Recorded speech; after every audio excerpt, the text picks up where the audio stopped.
So welcome back to channel students. कैसे हैं आप सब लोग। आज हमारे पास एक बहुत ही इंटरेस्टिंग सा क्वेश्चन आ चुका है and this question is by none other than the great Indian mathematician Srinivasa Ramanujan. वो 6 साल के थे जब उन्होंने ये क्वेश्चन सॉल्व किया था खुद से। आप एक बार इसकी तरफ देखिए और खुद से सॉल्व करने की कोशिश कीजिए। काफ़ी सिंपल सा है। दो इक्वेशंस है जिसमें दो वेरिएबल्स है और हमें बस उन दोनों वेरिएबल्स के लिए इस इक्वेशन को सॉल्व करना है। सिंपल सा काम है। तो पॉज करके आप लोग ट्राई कर लीजिए। 3, 2, 1 हो गया। चलिए अब मैं शुरू करता हूँ। देखो देखो, ऐसे इक्वेशंस को देखकर जहाँ पर वेरिएबल्स के पावर में रूट वगैरह है, इसको देखकर यूजुअली हमारे दिमाग में जो सबसे पहला चीज़ आता है वो है स्क्वायर्स करना। लेकिन ऑनेस्टली यहाँ पर स्क्वायर करने से बहुत सारी दिक्कतें आ सकती है। एक बार करके देखते हैं। देखिए, अगर हम पहले वाले इक्वेशन को देखें, square root of x plus y equals 7। अगर हम इसको स्क्वायर करने की कोशिश करें तो हमें क्या मिलेगा? X plus y square plus 2 root x times y equals 49। यहाँ से ये इक्वेशन जस्ट और ज़्यादा कॉम्प्लिकेटेड हो गया। यहाँ पर अगर हम इसको स्क्वायर करेंगे तो हमें इससे एक्स स्क्वायर मिलेगा, लेकिन यहाँ पर एक्स है और एक्स रूट ऑफ एक्स है। यहाँ पर एक्स स्क्वायर वाला कोई टर्म है ही नहीं। यानी हम अगर एल्जेब्रिक मैनिपुलेशंस करने जाए तो बहुत ज़्यादा कॉम्प्लिकेटेड हो जाएंगी चीज़ें। ऐसा में हम जस्ट कभी भी आंसर की तरफ बढ़ ही नहीं सकते। ऐसे में हमें एक काम करना चाहिए, हमें थोड़ा सा डिफरेंट अप्रोच यूज़ करना चाहिए। देखिए, ये वाला सवाल जो है, इसकी तरफ अगर आप एक ऑब्जर्वेशन दिखाएंगे, ऑब्जर्वेशन करेंगे तो 2 सेकंड में ये सवाल सॉल्व हो जाएगा। हमसे क्या बताया जा रहा है कि square root of x plus y is 7 and x plus square root of y is 11। अब देखिए, यहाँ पर दो नंबर्स है जिनका सम का एक्चुअली एक इन्फॉर्मेशन थी मैं बताना भूल गया। Sorry for that, actually sorry for that. वह X Y belong to the set of natural numbers. Extremely extremely sorry for that. अब चाहे तो आप लोग इसको ट्राई करके खुद से फिर से ट्राई करके देख सकते हैं। ये एक इन्फॉर्मेशन रह गया था। Extremely sorry for that. अब यहाँ पर देखिए, हमारे पास क्या है? दो नंबर्स का सम है जिसमें से एक इंटीजर है।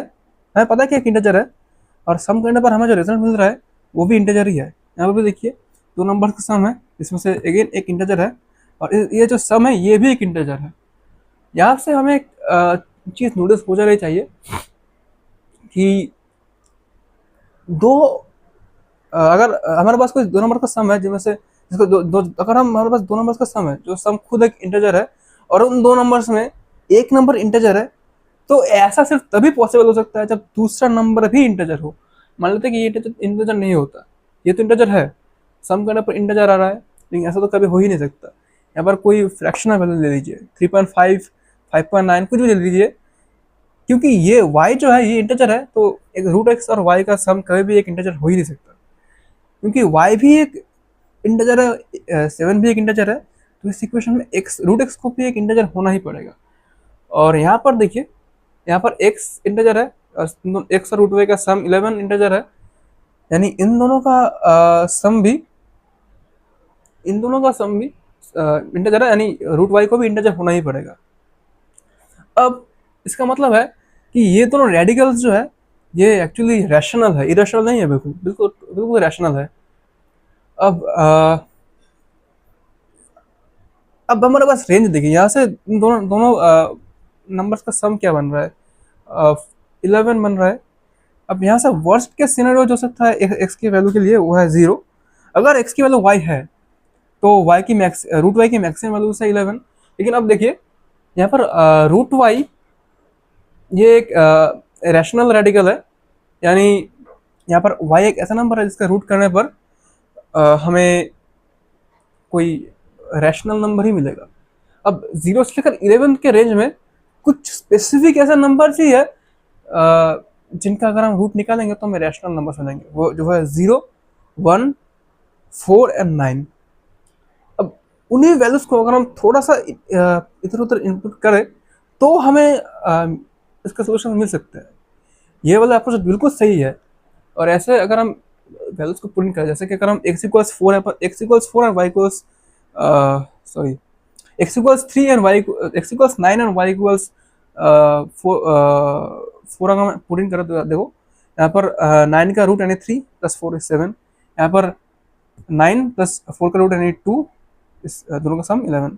तो ऐसे में हम सॉल्व कर सकते हैं इसको। लेकिन ये वाला तरीका अगर हम एग्जाम में सिर्फ हमें हमसे आंसर से मतलब है, बेसिकली एमसीक्यू टाइप के एग्जाम में तो काम कर सकता है, लेकिन अभी हमें चीज़ों को मैथमेटिकली प्रूफ करना है, तो वो हम कैसे करेंगे? उसके लिए हमें पता है कि रूट एक्स और रूट वाई ये दोनों भी इंटीजर्स है। तो एक काम करता है, देखो हम डायरेक्टली तो इन दोनों इक्वेशंस को लेकर काम नहीं कर सकते, क्योंकि यहाँ पर रेडिकल्स है और हमें पता है कि वो इंटीजर्स है, लेकिन हमारे बस वही इंफॉर्मेशन हमारे पास अभी है, तो उसकी वजह से रेडिकल्स को लेकर अभी काम करना मुश्किल होने वाला है। एक काम करता है, let root X equals A and root Y equals B, ठीक है। यानी इक्वेशन 1 हमारे पास है A plus B square equals 7, and equation 2 हमारे पास है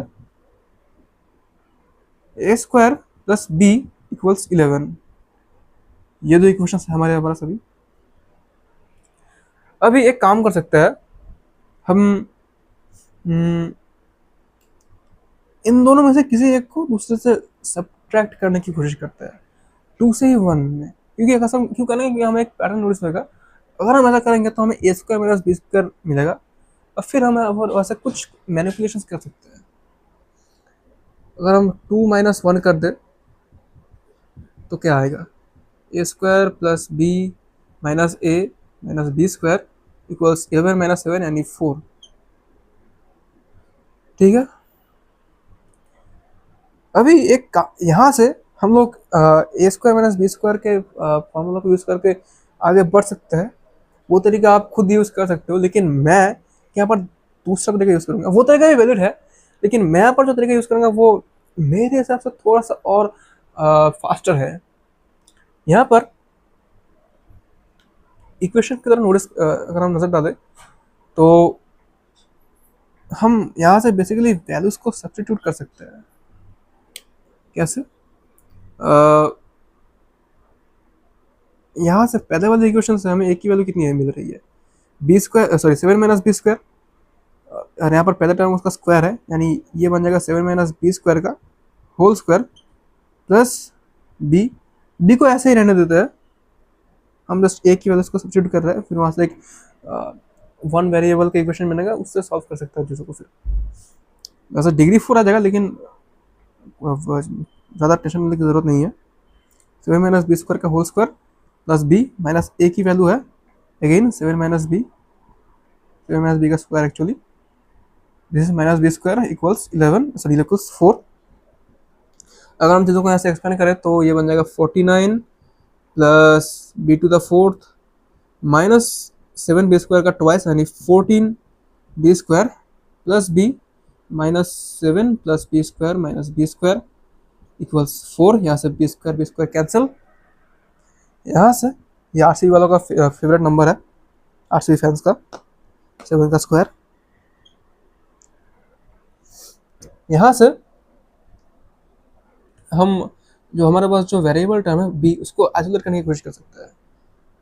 B to the fourth minus 14 B square plus b, अगर हम बाकी सब को जैसे भेजे तो क्या है हमारे पास 4 प्लस 7 यानी 11 माइनस 49 यानी माइनस 38 हो गया।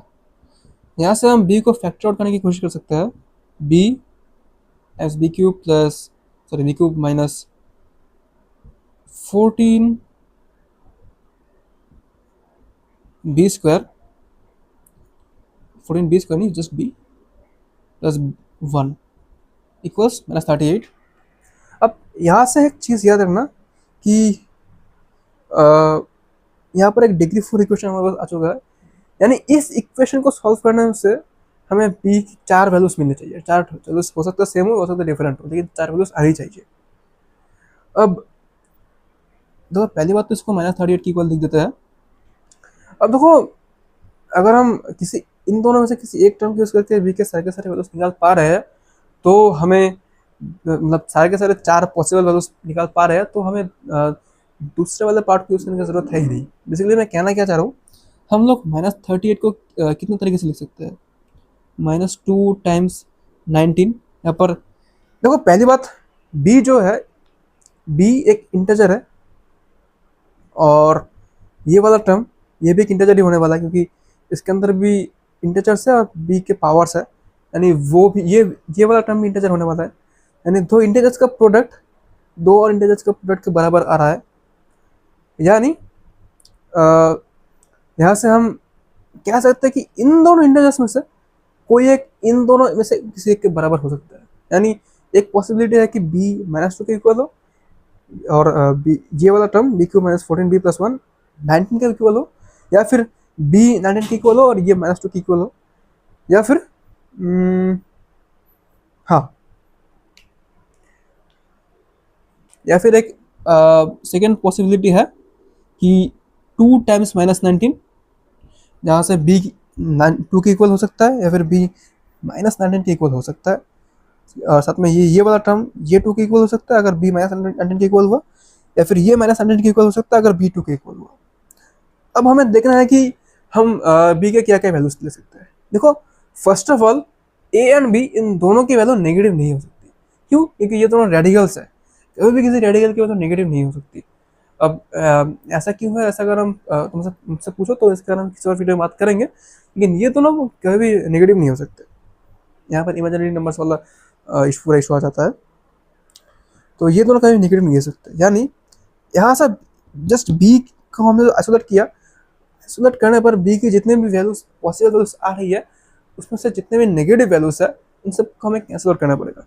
यहाँ से हमारे पास b के लिए 4 ऑप्शन आ रही है, 2 -2 19 -19। यहाँ से -19 और -2 नहीं हो सकते। क्यों? क्योंकि b की वैल्यूज नेगेटिव नहीं हो सकती। यानी यहाँ से हमें पास b के दो ही वैलिड वैल्यूज मिल रही है, 2 और 19, और हम इस वाले टर्म को चेक आउट भी नहीं करने वाले, क्योंकि सिर्फ इसी को कंपेयर करने पर हमारे पास b के 4 डिफरेंट वैल्यूज आ चुके हैं। और इसका मतलब है कि देखो, पहली बात, यहाँ से ये डिग्री 4 इक्वेशन है, तो यहाँ से b के 4 ही वैल्यूज मिलने वाली है, 4 वैल्यूज मिल चुके हैं, यहाँ से मिल चुका है, तो हमें इस वाले पार्ट को सोचने की जरूरत है ही नहीं, क्योंकि यहाँ से भी हमें यही वैल्यूज मिलने वाली है। ठीक है, अगर हम b को कोई एक एज्यूम कर लें तो दूसरे वाले का इक्वल अगर हम दूसरा वाला टर्म रख दे तो हमें बाकी के 3 वैल्यूज मिल जाएंगे।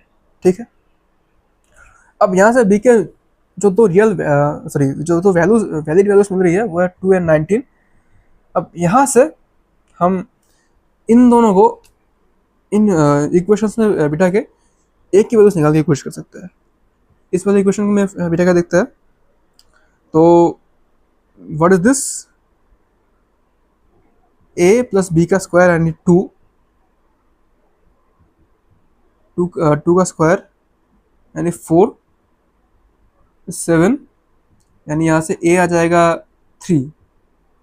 दूसरी पॉसिबिलिटी है कि हम b की जगह 19 रखें, a + 19 का स्क्वायर, जहाँ तक मुझे याद है कितना होता है 19 का स्क्वायर, तो याद ही नहीं है मुझे। 380 - 19 इसका नंबर 361 = 7। यहाँ से a की वैल्यूज आ रही है समथिंग नेगेटिव।